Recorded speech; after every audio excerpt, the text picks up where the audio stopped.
출애굽기 28장 15절에서 30절.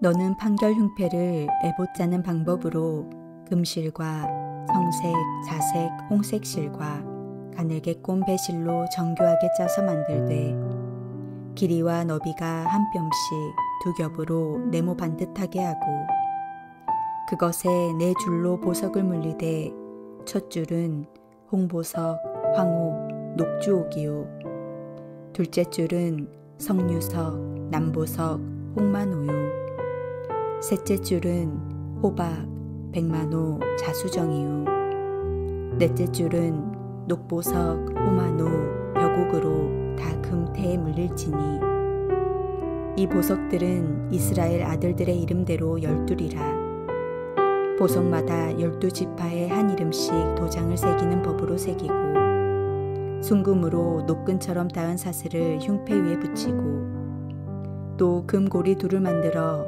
흉패 위 곧 흉패 두 끝에 그 두 고리를 달고 닿은 두 금 사슬로 흉패 두 끝 두 고리에 꿰어 매고 두 닿은 사슬을 다른 두 끝을 에봇 앞 두 어깨 바지의 금태에 매고 또 금고리 둘을 만들어 흉패 아래 양쪽과 안쪽 곧 에봇에 닿는 곳에 달고 또 금고리 둘을 만들어 에봇 앞 두 어깨 바지 아래 매는 자리 가까운 쪽 곧 정교하게 짠 띠 위쪽에 달고 청색 끈으로 흉패 고리와 에봇 고리에 꿰어 흉패로 정교하게 짠 에봇 띠 위에 붙여 떨어지지 않게 하라.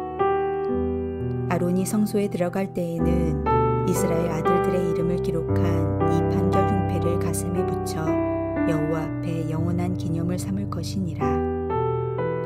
너는 우림과 둠밈을 판결 흉패 안에 넣어 아론이 여호와 앞에 들어갈 때에 그의 가슴에 붙이게 하라. 아론은 여호와 앞에서 이스라엘 자손의 흉패를 항상 그의 가슴에 붙일지니라.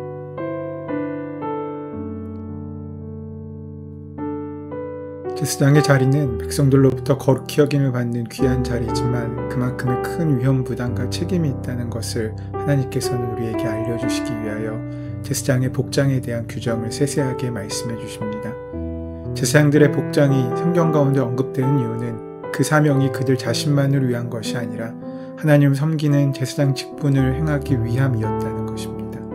그들이 누리게 될 이러한 특권은 이스라엘의 아들들의 이름이 새긴 두 보석을 견대에 붙여 어깨에 메고 흉패를 가슴에 단 것처럼 이스라엘 백성의 문제를 지고 하나님 앞에 서야 할 목숨을 건 중재자라는 것을 말씀해 주고 있는 것입니다. 다시 말해 보석에 한 이름씩 정성껏 인을 새긴 것은 아론의 두 어깨에 매게 한 것, 백성을 귀히 여기시고 그들의 거룩히 드리는 성물을 대신하여 잘 드리라는 것이며 이를 위해 제사장은 늘 긴장하며 거룩히 직분을 감당하라는 책임을 부여하시는 것입니다. 판결 흉패는 대제사장의 에봇 가슴에 붙이는 것입니다.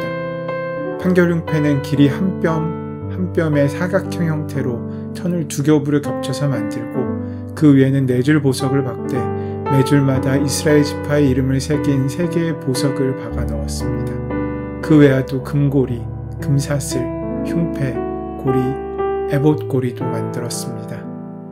판결 흉패의 크기는 장방형의 세마포를 두 겹으로 짜 맞추고 반 규빗의 네모진 주머니로 만들었습니다. 판결 흉패 안에는 빛과 완전함을 뜻하는 우림과 둠빔을 넣었습니다. 그 표면에는 이스라엘의 12지파의 이름이 새긴 보석이 끼워져 있었습니다. 아론은 백성들 간의 시비를 가리기 위해 하나님 앞에 나아갈 때마다 이 흉패를 부착함으로 자기의 판단이 사사로운 감정에 휘둘리지 않도록 경계했습니다. 이 흉패를 판결 흉패라고 하는데 대제사장이 이 흉패 주머니 안에 있는 우림과 둠빔으로 국가의 중요한 일들을 결정할 때 사용했습니다. 그래서 판결 흉패라고 하는 것입니다. 구약시대 제사장들에게는 하나님의 뜻을 분별하는 도구가 주어졌습니다. 그것이 우림과 둠빔이었습니다. 이것은 일종의 보석이라고 할 수 있습니다. 이 우림과 둠빔을 대제사장의 가슴에 찬 흉패 안에 넣어두고 무엇이 나오느냐에 따라서 하나님의 뜻을 분별했습니다. 우림이 나오면 예스이고 둠빔이 나오면 노이고 그런 식으로 하나님의 뜻을 결정했던 것입니다. 30절 말씀에 너는 우림과 둠빔을 판결 흉패 안에 넣어 아론에게 여호와 앞에 들어갈 때 그 가슴 위에 있게 하라. 아론이 여호와 앞에서 이스라엘 자손의 판결을 항상 그 가슴에 둘지니라 라고 말씀하십니다. 우림과 둠빔은 제사장이 가구 들고 다녀야 될 필수품이었습니다. 우림은 빛이란 뜻이고 둠빔은 완전하다는 뜻입니다. 대제사장은 하나님의 제사장으로서 하나님의 뜻을 정확히 모를 때 우림과 둠빔으로 하나님의 뜻을 구별하였습니다. 우림과 둠빔의 뜻인 빛과 완전은 하나님의 성품과도 상품되는 것입니다. 그러므로 모든 판결은 하나님의 뜻을 따르는 것이 가장 완벽한 것임을 말씀해주고 있습니다. 그러므로 우리는 어떤 문제를 해결할 수 없을 때 예수 그리스도의 이름으로 하나님께 기도해야 합니다. 여기에 해결책이 있습니다. 하나님께서 가장 명확하게 해결해 주실 것을 믿는 마음으로 맡기는 것입니다. 재판은 잘하면 사람을 살리지만 잘못하면 무고한 사람을 죽이는 것입니다. 그래서 대제사장은 올바른 판결을 해야 하기에 우림과 둠밈을 지녔던 것입니다. 이 우림과 둠밈은 길이요 진리요 생명이신 세상의 빛으로 오신 예수님의 그림자입니다. 예수님께서는 우리에게 흠없고 점없는 완전한 분으로 오셨습니다. 그래서 우리가 예수님의 말씀을 따르면 온전한 신앙인이 되지만 내가 드러나게 되면 불완전한 신앙이 되는 것입니다. 29절 말씀에 아론이 성소에 들어갈 때에는 이스라엘의 아들들의 이름을 기록한 이 판결 흉패를 가슴에 붙여 여호와 앞에 영원한 기념을 삼을 것이라 라고 말씀하고 있습니다. 대제사장의 에봇에 가슴에 흉패를 꼭 달고 성소에 들어가야 했습니다. 그 이유 중 하나는 대제사장은 하나님의 백성을 가장 소중히 여기며 아끼며 사랑하라는 의미를 가지고 있는 것입니다. 그러므로 성도된 우리들은 하나님의 백성을 가장 소중히 여기고 아끼며 사랑해야 합니다. 그러므로 오늘날 하나님께서 우리에게 원하시는 가장 귀한 은혜가 성도를 가장 귀하게 여겨 함은 물론이고 성도와 성도 간에도 서로 귀하게 여길 수 있어야 합니다. 그러므로 서로 사랑하라는 새로운 계명을 주신 것입니다. 예수님께서는 구원받은 성도를 가장 귀하게 여기십니다. 예수님께서 친히 십자가에 못 박혀 피 흘려 죽으시고 산 백성이시기 때문입니다. 그러므로 변하지 않는 보석 같은 사랑을 해야 합니다. 사랑의 보물이 되어야 합니다. 그러므로 사랑의 주님이신 예수님의 가슴에 우리의 이름이 기록되어 있어야 합니다. 대제사장의 에봇의 가슴에 흉패를 달게 한 또 하나의 의미는 온 이스라엘 백성을 대표하는 인물이라는 것입니다. 대표자가 된다는 것은 그들에 대한 책임을 가지고 있다는 것입니다. 대제사장은 이스라엘 백성의 영육간의 문제를 책임있게 해결해야 될 사람입니다. 그래서 이스라엘 백성의 영육간의 문제가 생기면 그 문제를 가지고 하나님 앞에 나올 책임이 있고 또 하나님께 해결을 받아내야 할 책임이 있는 사람입니다. 그러므로 직무를 게으리하면 안 되는 것입니다. 충성을 다하여야 하는 것입니다. 이 직무를 게을리한 엘리 제사장과 그 아들들은 하나님께 징벌을 받아서 하루아침에 가문이 망하게 되었습니다. 그러므로 맡은 자에게 하나님께서 바라시는 것은 충성일 수밖에 없습니다. 무엇을 맡았건 충성을 다해야 합니다. 예수님께서는 요한계시록 2장 10절 말씀에 내가 죽도록 충성하라. 그리하면 내가 생명의 면류관을 내게 주리라고 말씀하셨습니다. 이 흉패에는 12개의 보석이 달려 있습니다. 보석은 4줄로 각 줄마다 3개의 보석을 달았습니다. 모두 합하면 12개입니다. 이 흉패에는 온 이스라엘 지파의 이름이 새긴 보석을 달았습니다. 12개의 보석은 이스라엘의 12지파를 상징합니다. 그러므로 대제사장은 온 이스라엘의 제사장이라는 것을 말하고 있는 것입니다. 대제사장은 자신이 레위지파라고 레위지파만을 위한 대제사장이 되어서는 안 되고 자신이 좋아하는 어떤 특별한 지파를 위한 제사장이 되어서도 안 되는 것입니다.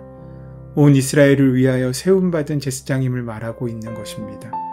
온 이스라엘을 위하여 평등하게 알맞은 정직한 직분을 담당해야 하는 것입니다. 구원받은 성도는 흉패에 달린 보석들처럼 아름다운 빛을 내야 합니다. 예수님께서는 마태복음 5장 14절에서 16절까지 이렇게 말씀하셨습니다. 너희는 세상의 빛이라. 산 위에 있는 동네가 숨기우지 못할 것이요 사람이 등불을 켜서 말 아래 두지 아니하고 등경 위에 두나니 이러므로 집안 모든 사람에게 비추느니라. 이같이 너희 빛을 사람 앞에 비추게 하여 저희로 너희 착한 행실을 보고 하늘에 계신 너희 아버지께 영광을 돌리게 하라고 말씀하셨습니다. 그러므로 예수 그리스도를 믿는 믿음으로 구원받은 백성은 대제사장의 가슴에 단 흉패에 달린 보석들처럼 아름답게 빛날 수 있어야 합니다. 그래야 우리를 통하여 하나님 아버지께서 영광을 받으실 수 있는 것입니다. 우리는 하나님께 선택받은 왕과 같은 제사장입니다. 예수님을 항상 나의 주로 섬기고 그분의 뜻을 따라 살아서 하나님께 영광을 돌려드리고 영광의 하늘나라에 이를 때 주님께서 잘했다 칭찬하시는 귀한 삶을 살기 위하여 우리는 우리의 복장을 애써 고쳐 입어야 합니다. 우리 삶 가운데 하나님의 정직한 은혜의 빛이 있고 하나님께서 원하시는 귀한 우림과 둠밈을 통하여 하나님의 귀한 삶을 살아가고 판단하는 자가 정죄하는 자가 아니라 사랑하는 자로서의 삶을 살아가야 할 책임과 의무가 오늘 우리에게 있는 것입니다. 오늘 말씀을 통하여 제사장들은 특별한 옷이 필요했습니다. 하지만 우리는 그리스도 예수의 보혈의 공로에 힘입어 그 은혜 가운데 합당한 삶을 살 수 있을 때 예수님의 새로운 존재의 피조물로서의 삶을 살 수 있을 것입니다. 그 모든 은혜가 함께 하시는 저와 여러분 되시기를 소원하고 축원합니다. 은혜의 주님 감사합니다. 우리 삶 가운데 날마다 구별된 거룩한 옷을 입고 하나님의 귀한 빛을 비추며 살아가는 복된 삶의 은혜가 있을 수 있도록 인도하시고 함께하여 주시옵소서. 우리 주 예수 그리스도의 이름으로 기도드립니다. 아멘. 이제 오늘 허락하신 말씀을 함께 깊이 묵상하심으로 오늘 나에게 주시는 말씀으로 만나시기 바랍니다. 우리 삶의 모든 문제와 간구를 하나님께 온전히 맡기시며 기도하는 시간 가지도록 하겠습니다. 함께 기도합니다.